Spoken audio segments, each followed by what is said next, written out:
Chris Cat with the second common error that I see in most core and arm training programs, choosing the wrong crunch.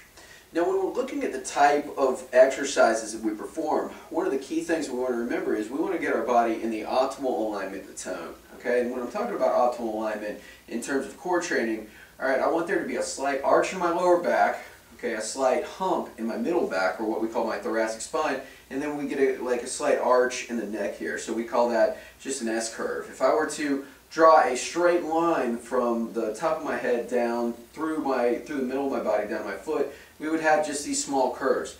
Anytime we get an exaggeration of these curves as a result of tight muscles that kind of pull my hips forward, or around my back or whatever it may be, then our muscles are short and tight and we're not able to really do the toning work necessary to get us in the optimal position.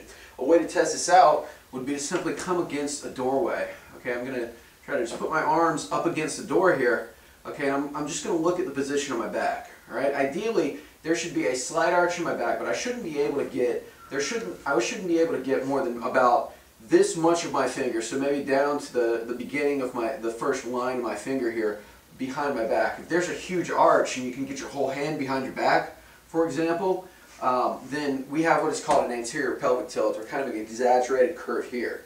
Okay, people in this situation are oftentimes, when we do crunches in this situation, we're kind of exaggerating this posture where we're crunching down this way, we're bringing the shoulders forward and we're causing, these muscles that are already arched to kind of get tightened up even more. So it contributes. Okay, by the same token, those are movements where I'm crunching my chest down to my hips.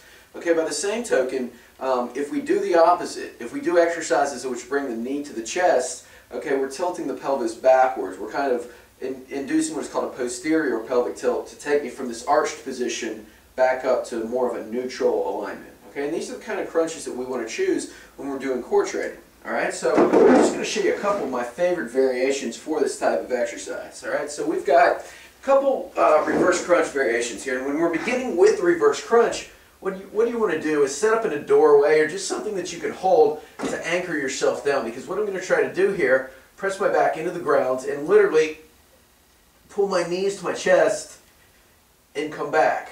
Okay? Now, with this, we can do a couple things to target different areas of my stomach. If I'm looking to kind of get more of the outer areas here, I'm going to bring my legs wide, crunch this way, kind of give it a little kick out here. Whereas if I want to get more of the middle of my stomach, more of the kind of the lower abs, I'm going to press my feet together, press my knees together, bring my knees to my chest, hold for a second, and come back. Oh, literally by tilting backwards this way, I'm bringing myself back into alignment. For most people that kind of sit at a desk all day, this is the preferred variation of crunch.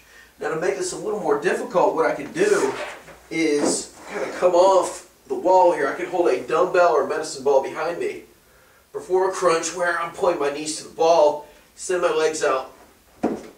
I'll do that again. Pull my knees to the chest, pull the ball behind me, and come back.